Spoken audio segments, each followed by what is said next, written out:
రమణారెడ్డిలో కేసీఆర్ రేవంత్లను ఓడించిన రమణారెడ్డికి bumper offer వచ్చిందా?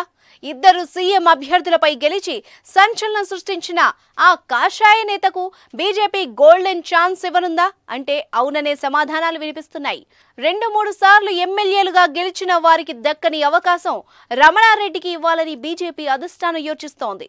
ఇప్పటికే 2 ముఖ్యమైన పనులను అప్పగించిన బీజేపీ మరో కీలక పదవి ఇవ్వనున్నట్టు సమాచారం. గజం కేవలం 15,500 రూపాయలతో 150 గజాల భూమి కేవలం 23 లక్షలు మాత్రమే.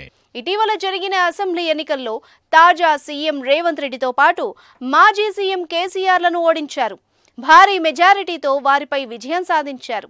అప్పటి వరకు ఎవరికీ పెద్దగా తెలియని రమణారెడ్డి ఒక్కసారిగా తెలుగు రాష్ట్రాలతో పాటు దేశవ్యాప్తంగా ఫేమస్ అయిపోయారు. పంచకట్టులో ఆయన చేసిన ప్రసంగాలు తెగ వైరల్ అవుతున్నాయి. రమణారెడ్డి మాట తీరు, ప్రజా సమస్యలపై ఆయనకు ఉన్న అవగాహన తెలుగు ప్రజలతో పాటు బీజేపీ అధిష్టానం గుర్తించింది. అంతవరకు స్థానిక లీడర్గా ఉన్న ఆయన ఒక్కసారిగా రాష్ట్ర నాయకుడిగా ఎదిగిపోయారు. జాతీయ నేతల దృష్టి సైతం రమణారెడ్డిపై పడింది. ఇప్పటికే త్వరలో జరగబోయే పార్లమెంట్ ఎన్నికల కోసం రమణారెడ్డిని జహీరాబాద్ ఎన్నికల ఇన్ఛార్జిగా నియమించారు. అయోధ్య శ్రీరామ తీర్థ ట్రస్ట్ రాష్ట్ర కన్వీనర్గా ఆయనకు అవకాశాన్ని కల్పించారు. తాజాగా మరో గిఫ్ట్ను సైతం బీజేపీ అగ్ర నాయకత్వం రెడీ చేసినట్టు తెలుస్తోంది. త్వరలోనే బీజేపీ శాసనసభాపక్ష నాయకునిగా నియమించాలన్న ఆలోచన చేస్తున్నట్టు సమాచారం.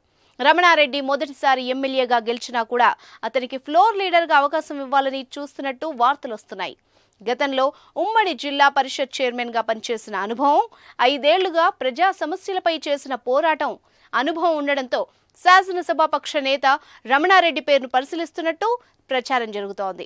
ఇటీవల అసెంబ్లీ ఎన్నికల్లో బీజేపీ నుంచి ఎమ్మెల్యేలుగా గెలుపొందిన వారిలో గోషామహల్ ఎమ్మెల్యే రాజాసింగ్, నిర్మల్ ఎమ్మెల్యే మహేశ్వర్ రెడ్డి మినహా మిగిలిన వాళ్లందరూ కొత్తగా గెలిచిన ఎమ్మెల్యేలే.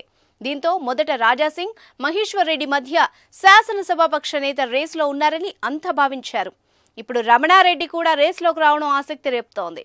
ఇదే ప్రచారం నిజమై రమణారెడ్డి ఫ్లోర్ లీడర్గా ఛాన్స్ వస్తే ఆయన బంపర్ ఆఫర్ కొట్టేసినట్టే. మరి బీజేపీ అధిష్టానం ఎలాంటి నిర్ణయం తీసుకుంటుందో వేచి చూడాలి.